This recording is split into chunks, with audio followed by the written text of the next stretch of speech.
Qadrli savodashlar, bugun darsni yanlar sizlarningki o'qituvchim Abelton meningki taxallusim.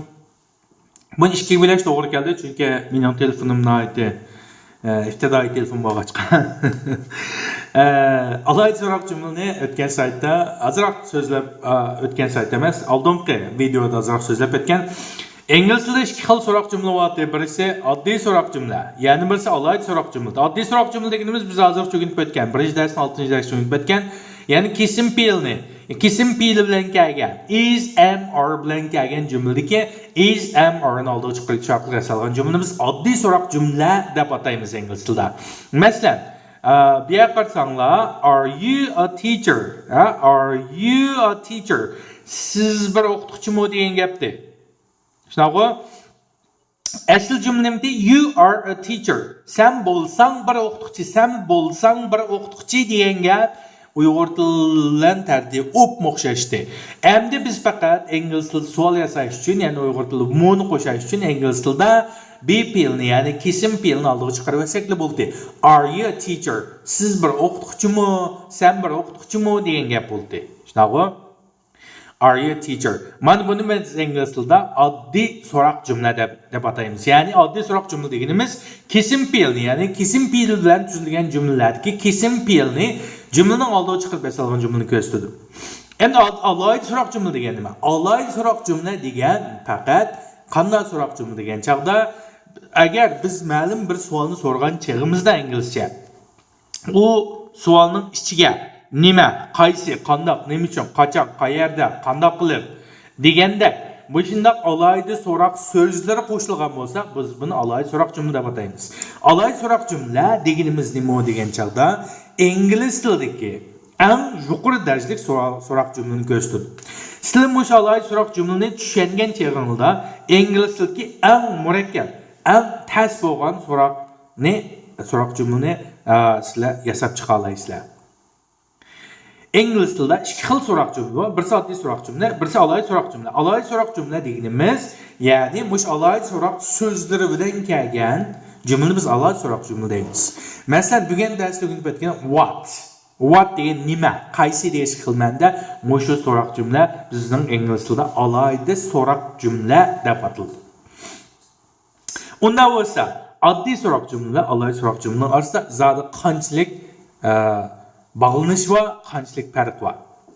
Oddiy so'roq jumlani albatta bu yerda boshqa zamonlar bor. O zamonga kelgan chaqda o zamonlardagi qanday qilib bu zamonlarni oddiy so'roq jumlaga aylantirishni biz o'rganib o'tamiz. Lekin bugungi darsimizda sizlar hozircha faqat kesim fe'l, ya'ni be fe'l, ya'ni bo'lsa degan shu kesim fe'l bilan kelgan jumlalarni so'roq jumlaga aylantirishni biz o'rganib oldik. Shunaqa Unda bo'lsa biz bugungi darsda o'rganamiz. Mushu so'roq jumlalarga qanday alayda so'roq jumla yasaymiz. Bu alayda so'roq jumlaniki bu xil yasash usuli butkul ingliz tilidagi eng yuqori darajalik so'roq jumlalarni yasashga o'rtaq. Bu qoida o'xshash. Undan ko'rib boqaylik. Alayda so'roq jumla zodi qanday kelib qolgan? What's your job? What's your job? Sizningki xizmatingiz nima? Bu so'roq jumla zodi qanday kelib qoldi bu yerga? Nima uchun bu inglizlar what's your job degan gap sizning xizmatingiz degan gap bo'ldi. Sizning xizmatingiz nima degan gap bo'ldi. Undan so'ng biz oddiy so'roq jumladan boshlaylik. Asli your job is teaching. Sizning xizmatingiz bo'lsa o'qituvchilik degan gap, o'qitish. Nima uchun ing ulab qolganini, ya'ni men keyin tushuntiraman. Hozircha o'qitish degan ma'no savol desam bo'ldi. Your job is teaching. Sizning xizmatingiz bo'lsa o'qitish. Shunaqa. Buni savolga aylantirgan chaqda biz qanday qildik? Oddiy so'roq jumlaga aylantirgan chaqda. Isni oldiga chiqarib olsak, kesim fe'lni oldiga chiqarib olsak savolga aylantirdi. Undan so'ng is your job teaching? Ama o'sh qolib qoldi. Is your job teaching. Sizning xizmatingiz bo'lsa o'qitishmi degan gap. O'qitishmi degan gap. Bu biz o'rganib o'tgan oddiy so'roq jumlasi. Shunaqa oddiy so'roq jumlasi. Okay. Unda bo'lsa ingliz tilida men alayda so'roq jumlasini qanday yasayman? Masalan, men Uyg'ur tilida demoqchi, sizning xizmatingiz nima demoqchi? Shunaqa. Unda bo'lsa nima degan bu gap inglizda alayda so'roq so'zi hisoblanadi. Bizning birga o'rganganimiz faqat what, nima, qaysi degan so'z. Unda bu qanday kelib qoldi? Nima uchun Uyghur tili o'qishmaydi? O'qishmaydigan yeri mana qaranglar. Is your job a teaching? Sizning xizmatingiz o'qitishlikmi? Unda bo'lsa, sizning xizmatingiz nima? Men o'qituvchimi, sestrami yoki oyoqlan kutkichimi o'qimayman, shunaqmi? Unda sizning nima xizmat qilsangiz, xizmatingiz nima?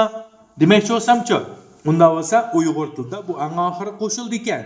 Ingliz tilida alayda so'roq so'zlari, diqqat qilinglar, alayda so'roq so'zlari mangu, ya'ni davomli jumlaning eng oldida bo'ldi.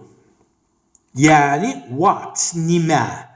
Mesela is your job teaching? Sizin xizmatingiz bo'lsa o'qitishmi degan temishnago. Undan sonra sizin xizmatingiz nima? O'qitishmi, sestralikmi men buni bilmayman, shunaqo. Nima deb so'ramoqchi. Unda vaqtida men what, nima deganni oddiy so'roq jumlaning oldiga qo'yibetsam bo'ldi. Undan sonra nima degan ingliz tiliga o'rganib what deymiz. What's your job? What's your job? What nima? Shunaqo nima deganni oldiga chiqarib oldiga qo'ysamlam bu ingliz tilidagi eng yuqori so'roq jumla bo'lgan alohida so'roq jumlaga aylandi. Faqat diqqat qilinglar ikki nuqta. Birinchisi what bilan taqishadigan gap bormi yo'qmi? Masalan, men mana desam, what's your job teaching? Sening xizmatingiz nima o'qitishlik desam, bu nima bo'ldi? Sening isming nima? Olimjon degandekli gap bo'ldi. Ya'ni demakchi, birinchi diqqat qildinglar, alayda so'roq so'zi bilan taqishadigan gapni chiqarib tashlasanglar bo'ldi. Qolgan gap o'z peti to'slan bo'ldi. Qolgan o'zgartirishni hojat. What is your job? What's your job? Sening xizmating nima? Sening xizmating nima? Demakchi, diqqat qilinglar, bir jumlani yoki bir gapni men so'ramoqchi, oddiy so'roq jumlaga aylantirishda men faqat B pilni oldiga chiqarib olsam nima bo'ldi ekan? Kesim pilni. Is your job a teaching? Is your job teaching? Endi agar men alayda so'roq jumla yozmoqchi bo'lsam, oddiy so'roq jumlaga aylantirib qo'ygandan keyin alayda so'roq so'zini jumlaning eng beshiga qo'yib olsam bo'ldi ekan. Faqat bu yerda birinchi masala nima ekan? Mushu söz bilan taqishadigan, ya'ni buningga zid keladigan, ya'ni logikaga uyg'un kelmaydigan gapni chiqarib olsam bo'ldi ekan. Ya'ni what's your job teaching desam nima bo'ldi ekan? Sening xizmating nima? O'qitishlik desam bu Uyg'ur tilida bo'lmaydi, ingliz tilida bo'lmaydi. Chunki xalqning o'qitishlik qilganini bilib turib, men sening xizmating nima o'qitishlik desam bu bo'lmaydi. Shunaqa. Undan bo'lsa faqat mishni taqishgan gapni chiqarib olsam bo'ldi ekan. Undan sonra what's your job degan gap nimning kelib qolgan ekan? Eng oldidan bir oddiy bayon jumla bor ekan. Uni men oddiy so'roq jumlaga aylantirganman. Is your job a teaching? Is your job teaching? Undan keyin nima ekanman? Faqat alayda so'roq so'zni mushu oddiy so'roq jumlaningki oldiga qo'yib olsam bo'ldi ekan. Buni bilan taqishgan gapni chiqarib o'tganman. What's your job? Sening xizmating nima?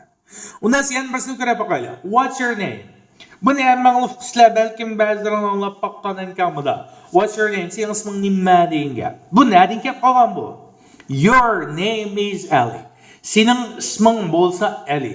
Shunaqo? Your name is Ali. Your name is Ali. Sening isming bo'lsa Ali. Bu Uyg'ur tili o'pmoqchashku tartibi. Sening isming bo'lsa Ali. Undan sonra sualga aylantirishni nima qildik? Isni oldiga chiqarib tutdik, ham bir kesim fe'lni oldiga chiqarib tutdik. Undan sonra is your name Ali? Isni oldiga chiqarib olsak, nima bo'ldi bu so'roq jumlaga keldi. Is your name Ali? Sening isming Alimi? degan gap. Shunaqa. Bu oddiy so'roq jumlasi. Unda bo'lsa what is your name? Diqqat qilinglar. Asli men oddiy so'roq so'zini, alohida so'roq so'zi what nima degan gapni oldiga chiqarib qo'ysam, alayda so'roq jumlaga aylandi. Undan sonra men qo'yib bersam, what is your name Ali? Ali sening isming nima degan gap bo'ldi. Men boy degandek nima bo'ldi? Ya'ni bu yerga nima degan gaplar Ali degan gap taqishib qoldi bu yerda. Shunaqa, isming nima Ali desam, qaqni zong'ib etgan bo'laman men. İshaqning ismini aliligini bilib turib, ali isming nima degan gap bo'lib bu. Ya'ni demakchi, bayqi gap nima degan gap desanglar, ya'ni alayda so'roq so'zi bilan jumladagi mavu ali taqishib qoldi. Undan so'ng alini chiqarib etdik. Chiqarib bersak, qoldig'i nima? Is your name? Undan so'ng what ni oldiga qo'yib etdik. What's your name? Isming nima degan gap.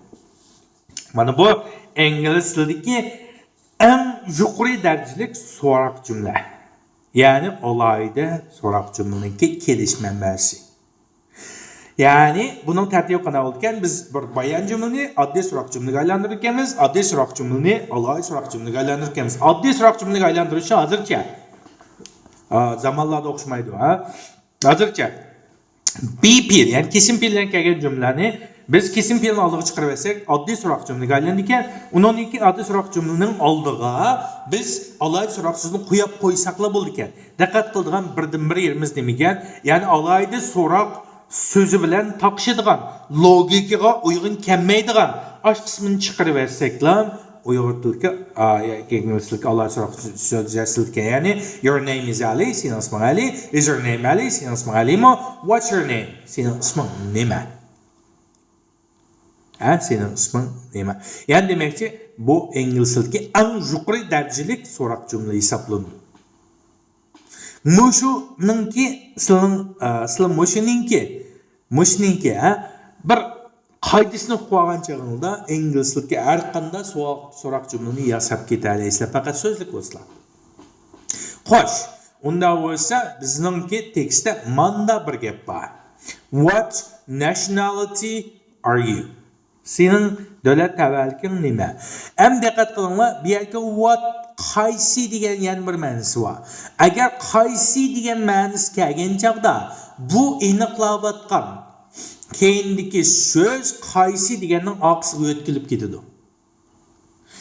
Ya'ni what nima qaysi degan ma'no bergan chaqda qaysi degan gapningki aniqlayotgan so'z qaysi davlat tavalligi da'vatmango davlat tavalligi degan buni oqsiga o'tkilib ketdi. Ya'ni asli jumla nima? You are French nationality. Sen bo'lsang Fransiyaning davlat tavalligida. Sen degan you deydik, or degan bo'lsa, sen bo'lsang Fransiyaning nationality, ya'ni davlat tavalligida. Endi buni savolga aylantirish, oddiy so'roqqa aylantirish faqat be-fe'lni, ya'ni kesim fe'lni oldiga chiqarib olsak bo'ldi. Undan so'ng are-ni oldiga chiqarib olsak, are you French nationality? Are you French nationality? Sen Fransiyaning davlat tavalligidimi? deb so'roqqa aylantirish. Okay. Unda bo'lsa bu yer qaysi what-ni oldiga qo'ymoqchi, qaysi davlat tavalligini demakchi. What-ni oldiga qo'yib aytganga qaysi degan ma'noni bergan chaqda bu aniqlayotgan davlat tavalligini shuning keyiniga yo'tkab qo'ysalar qog'oya o'zib turdi. Undan so'ng are you French nationality? What nationality? Qaysi davlat tavalligi oldiga are you? Men u fransuzlarninki, Fransiyaninki, Amerikaninki, Xitoyninki men uni uqmayman. Shunaqa, undan so'ng qaysi davlat tavalligida deb so'ramoqchi. Undan so'ng qaysi davlat tavalligi, davlat tavalligini qaysi degan ma'noni bergan chaqda what, shuning what-ning keyiniga olib etdim. What nationality? What nationality? Qaysi davlat tavalligida? Are you? Okay, undan so'ng French yo'qolib ketibdi u miyadagi. Shunaqa, nima bilib yo'qolib ketdi? Logika qo'ygan emas. What nationality are you? French? Hey, fransuzdan qaysi davlat tavalligidan? Uning fransuz ekanligini bilib turib, men qo'pab, sen, hey fransuz, sen qaysi davlat tavalligidan desam bo'lmaydi. Shunga what bilan nationality taqishidi, French taqishidi. Undan so'ng Frenchni chiqarib etdim. What nationality are you? Yani are you o'zbek keldi. Nationalityni what-ning keyiniga o'tkazib etdim. Qaysi degan ma'no bergachga, shunga what nationality are you? What nationality are you? Sen qaysi davlat tavalligidan degan gap. Bu ingliz tilidagi alayda so'roq jumlaningki yasalish usuli. Ya'ni ingliz tilida alayda so'roq jumla qanday yasalgan? Avval jumlani oddiy so'roq jumlaga aylantirganmiz. Oddiy so'roq jumlaga aylantirgandan keyin biz oddiy so'roq jumlaning oldiga alayda so'roq so'zlarini qo'ysak bo'lgan, diqqat qilgan birdan-bir yerimiz alayda so'roq so'zlar bilan taqishadigan, logika jihatdan taqishib qoldigan yoki uningni tilishib qoldigan gaplarni chiqarib olsak bo'lgan. Yoki unda bo'lmasa chiqarmasaqmi o'z betmag'atga. Undan so'ng what nationality are you deganim bo'lgan, sening davlat tavalliging nima degan gap bo'lgan. Buni cho'qim yaxshi ko'rsizlar, ya'ni what nima degan bu nima degan ma'nini bergan chog'da biz faqat oddiy so'roq jumlalarga bu so'zni qo'yib nima qildik emas, buni taqishgan gapni chiqarib olsaklar bo'ldi ekan. Endi bu qaysi degan ma'ni bergan chog'da biz qaysi degan narsa aniqlayotgan, yoki bu so'z aniqlayotgan so'zni shunga qisqa o'tkazib qolgan hech qanday yerga tegmaydi ekanmiz. Mana bu ingliz tilida kelin bo'lgan alayda so'roq jumla bo'ldi ekan. Biz ham uni boshqa nima qaysi qanday qilib nima uchun nimishqa degandek nurg'un narsalarni o'rganamiz keyin chiqqan chaqda mo'shu bo'yicha mo'sh qoida ingliz tiliga butkul ingliz tilining grammatikasiga uyg'un qoida mo'sh bo'yicha ma'lum bo'laverdi. Shuning bilan bizning alohida so'roq jumla qanday yasashdikda biz hamda qaytib keldik. What nationality are you? Siz qaysi davlat tavalligidin? Asli you are French nationality. Siz bo'lsangiz Fransiya davlat tavalligidin. Are you French nationality? Siz Fransiya davlat tavalligidinmi? Endi what ni qo'shgan chog'da Frenchdan taqsidga what nationality are you? Siz qaysi davlat tavalligidin? I'm Italian. Men bo'lsam Italiyalik. İtaliyaning davlat tavalligidin yoki Italiyalik. Are you a teacher? Siz o'qituvchimi? No, I'm not. Yo'q, men emas. What's your job? Sizning xizmatingiz nima? Asli your job is teaching. Sizning xizmatingiz bo'lsa o'qitish. Endi sizni oldiga chiqarsak ekan bo'lgan is your job teaching? Sizning xizmatingiz bo'lsa o'qitishlikmi? Undan keyin ya'ni whatni oldiga qo'ygandan keyin o'qituvchilik degan gapni chiqarib o'tish kerak ekan, chunki bu logikaga taqishib ketgan. What's your job teaching? Sening xizmating o'qitishlik nima deb so'rasak bo'lmaydi ekan. Okay? And what's nadan kelib qoldi? What's nadan kelib qoldi? What is ning qisqartirilmasini mana yazlar. What's what's. Ya'ni what is ning qisqartirilmasi. I'm a keyboard operator. Men bo'lsam kompyuter mashg'ulotchisi. Operator mashg'ulotchi dedi-ku. What's your job? Endi qiz so'radi, sizning xizmatingiz nima desa, I'm an engineer. Engineer degan gap engineer degan gapda, Nasa tekstning o'qilishi qarab boqayli, men asta bir qatim o'qib turman, normal bir qatim o'qib turman, tez bir qatim o'qib turman. Okay? 7-darsninki tekstninki temasi nima ekan? Are you a teacher? Yani diqqat qilinglar, men buni ma'noga yozmabdim-a. Oddiy so'roq jumlaning keyin chiqib ketadi, alay so'roq keyin ko'tariladi. Are you a teacher? Teacher ko'tariladi. Alay so'roq jumlaning keyini chiqib ketadi. Ya'ni what's your job? What's your job? Ya what's your job desak bo'lmaydi, xizmating nima desak bo'lmaydi. Are you a teacher? Sen o'qituvchimi desak bo'ldi. Shunaqmi? Endi isming nima desak bo'lmaydi. What's your name? Ismingiz nima? Keyin chiqib ketish kerak. Ingliz tilida boshdan diqqat qilinglar. Men kelar soatda qo'shib o'tay. Men darsda yozmabdim. Boshdan diqqat qilsam bo'ldi. Are you a teacher? Siz biz o'qituvchimi degan gap. Hem Robert degan birisi bir o'zini tanishtirdi bir qizga. I'm a new student. Men bo'lsam bir yangi o'quvchi. My name is Robert. Meningki ismim bo'lsa Robert. Nice to meet you. Sizlarni ko'rishganimdan xursandman. My name is Sophie. Mening ismim bo'lsa Sofia. Uyg'ur tilida Sofia deymiz-ku. Are you French? Siz fransuzmi? Fransiya davlat tavalligidimi? Fransuzmi? Yes, I am. Yeah, men fransuz. Men shu. Are you French too? Sizmi Fransiyalikmi? No, I'm not. Yo'q, men emas. What nationality are you? Men tushuntirib o'tdim. Sizning davlat tavalligingiz nima? I'm Italian. Men bo'lsam Italiyalik.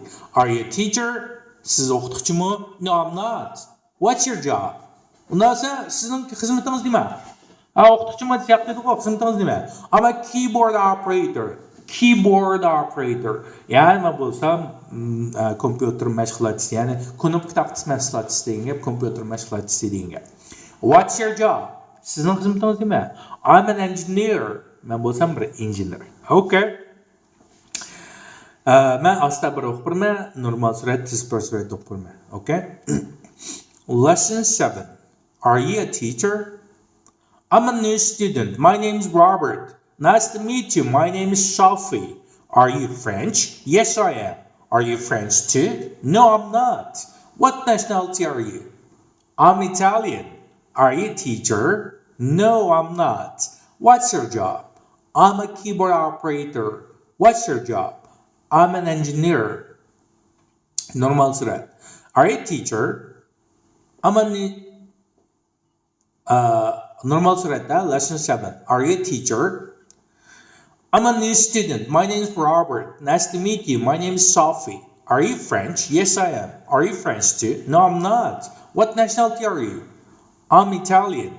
Are you a teacher? No, I'm not. What's your job? I'm a keyboard operator. What's your job? I'm an engineer. Stop I'm a new student. My name is Robert. Nice to meet you. My name is Sophie. Are you French? No. Yes, I am. Are you French too? No, I'm not. What nationality are you? I'm Italian. Are you a teacher? No, I'm not. What's your job? I'm a keyboard operator. What's your job? I'm an engineer. Mush buncha tekstni intayin yaxshi o'qish kerak, ha? Endi 8-chi dars qaranglar. 8-chi darsninki bu mashq darsi hisoblanadi. Odatda qo'sh nomerlik darsliklar. Birinchi dars qarab, birinchi so'z qarab boqaylik. Birinchi so'zning birinchi tavsiyam ekan p ekan. P-ni qo'ysak, i-ni qo'ysak p. L-ga i-ni qo'ysak lis, ni qo'ysak lis. M-ga i-ni qo'ysak m, ni qo'ysak min. Policeman. Policeman. Yani urg'u li degan bo'lsa p deganni tuan olgansizlar. Policeman. Policeman. Policeman degan gap arsoqchi degan gap, arsoqchi. Ikkinchi so'z qarab boqaylik. Birinchi tovush nima ekan? P ekan. P-ga i-ni qo'ysak p. L-ga i-ni qo'ysak li, s-ni qo'ysak lis. Ma'yin so'zimiz dedim Amerika ingliz tilida. Police. Ana keyin nima ekan? W ekan. W-ga i-ni qo'ysak w. M-ga i-ni qo'ysak m, ni qo'ysak min. Woman. Police woman. Undan esa buning urg'usi nima ekan? L ekan. Undan esa l ang kuchli chiqib ekan. Police woman. Police woman. Police woman degan ayol soqchi degan gap. Endi bu yerga man degan gap, degan gap, bu woman degan gap, ayol degan gap. Police woman degan gap, ayol soqchi. Ayol soqchi. Agi ma'no o'qib boqaylik. Birinchi tovush nima ekan? Tikkan. Tiqqani qo'ysak ta. K-ni qo'ysak tak. S-ni qo'ysak si. Taxi. Buni bilamiz, uyg'ur tilida taksi deymiz. Ya'ni taksi. Taksi. Ondan keyin ma'lum birinchi tovushi nima ekan? D-ga r-ni qo'ysak dri deb o'qiydik. Dri-ga i-ni qo'ysak drive. Drive. V-ga r-ni qo'ysak ver. Driver. Taxi driver. Taxi driver. Yani bu ikki urg'u var, chunki bu ikki so'zni tarkib topgan bir so'z. Shunlashqa taxi driver. Taxi driver degan gap taksi shoferi degan gap, taxi driver. Taxi driver. Keyingisi. Mana birinchi tavsiyam ekan a-ga. A-ga r-ni qo'ysak r. R. H-ga o-ni qo'ysak ha, s-ni qo'ysak hos, t-ga e-ni qo'ysak t, s-ni qo'ysak tes. Hostess. Undan esa tes, air hostess. Urg'u hostess degan, undan esa air hostess. Air hostess degan gap aeroqiz yoki aeroplan kutkichisi. Mana yaqin zamonda paydo bo'lgan yasagan uyg'ur so'z aeroqiz. Endi burunqi aeroplan kutkichisi, aeroplan kutkichisi. Air hostess. Keyingi so'zning birinchi tavsiyam ekan p-kan. P-ga o-ni qo'ysak post, ni qo'ysak post. T-ni qo'ysak post, post, pochta degan gap. M-ga i-ni qo'ysak m, ni qo'ysak min. Postman. Postman. Postman degan gap pochtikash. Ya'ni pochta xatdan, ya'ni xat to'shilgan odamni postman. Postman. Pochtikash. Keyingi so'zning birinchi tavsiyam ekan n-ga. N-ga r-ni qo'ysak nurse, ni qo'ysak nurse. Mana r deb degandik-ku, r-ni chiqaring deb beribdi o'zim. Nurse, nurse degan gap sestra degan gap, sestra. Nurse. Aykin mexanik, ya'ni rimniki. Birinchi tavsiyam ekan m-ga. M-ga ni qo'ysak me. K-ga ni qo'ysak ka, m-ga ni qo'ysak ne, k-ni qo'ysak nek. Mechanic. Yani bundan urg'u Ki degan narsa me degan tuan olganmiz. Mekanik degan gap Uyg'ur tilida mexanik deymiz. Bilmaydiganlar rimnitcha deb bilib olsang bo'ldi.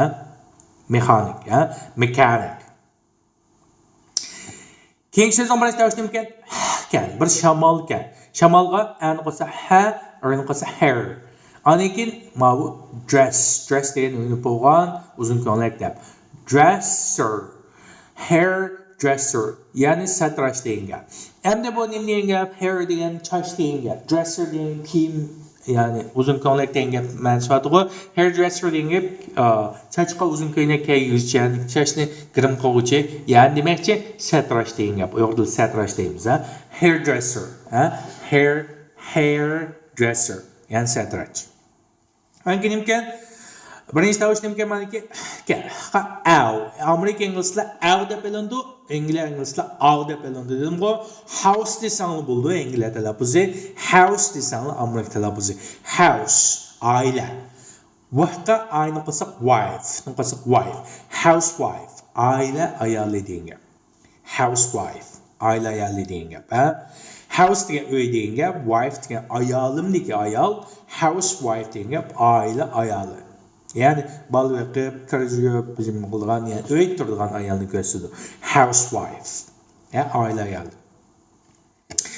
Anaki mana birinchi tavsiyamga mg'ni qilsak me, elni qilsak milk, qilsak milk.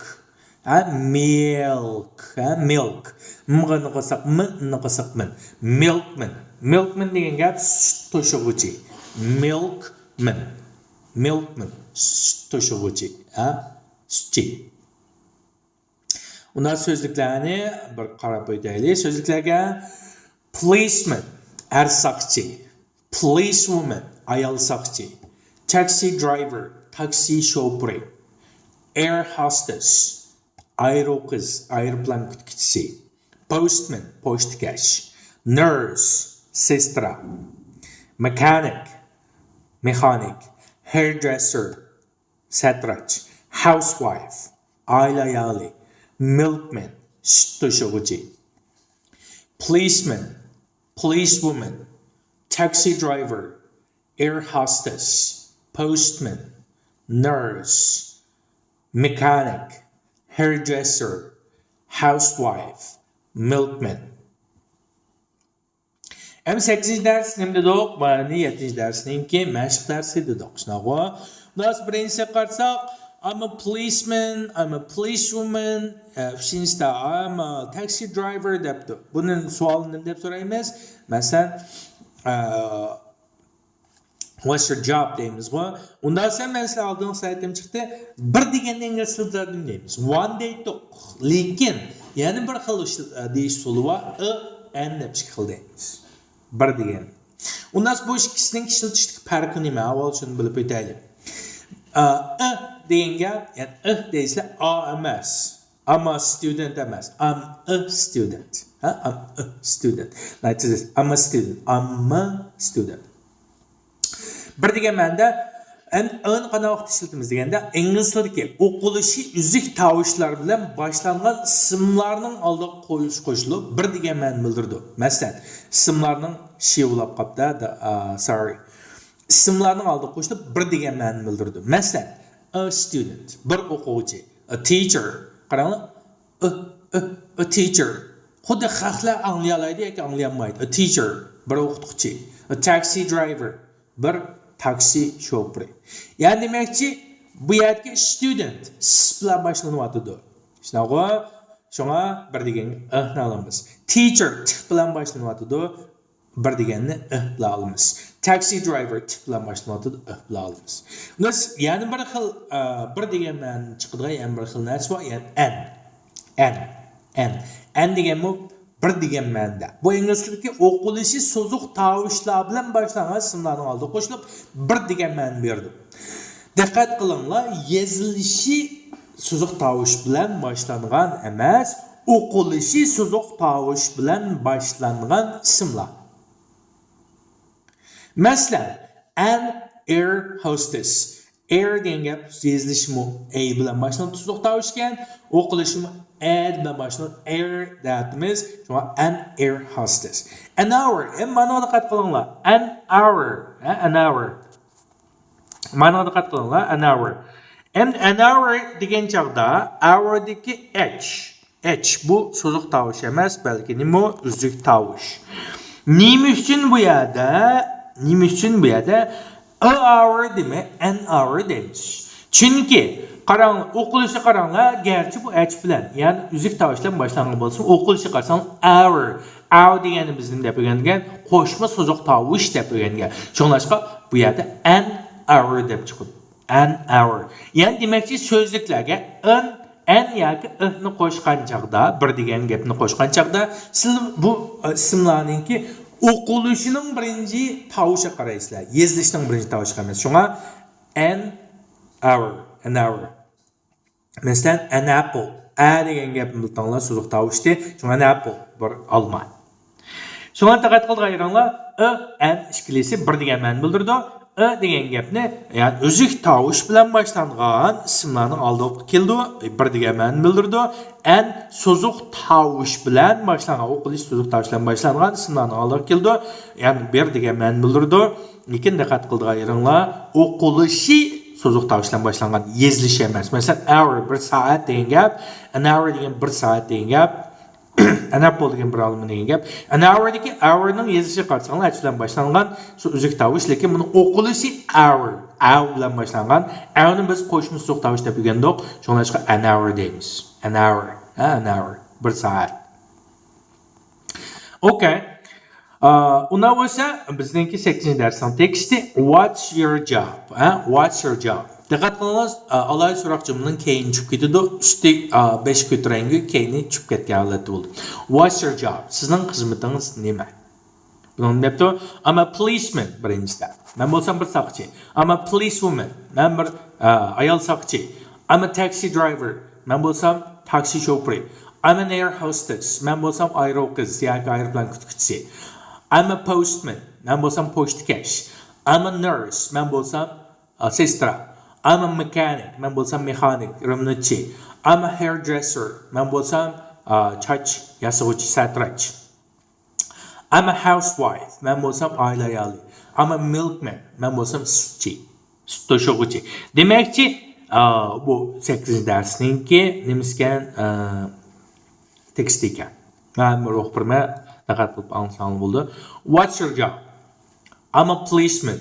I'm a policewoman. I'm a taxi driver. I'm an air hostess. I'm a postman. I'm a nurse. I'm a mechanic. I'm a hairdresser. I'm a housewife. I'm a milkman. What's your job? I'm a policeman. I'm a policewoman. I'm a taxi driver. I'm an air hostess. I'm a postman. I'm a nurse. I'm a mechanic. I'm a hairdresser.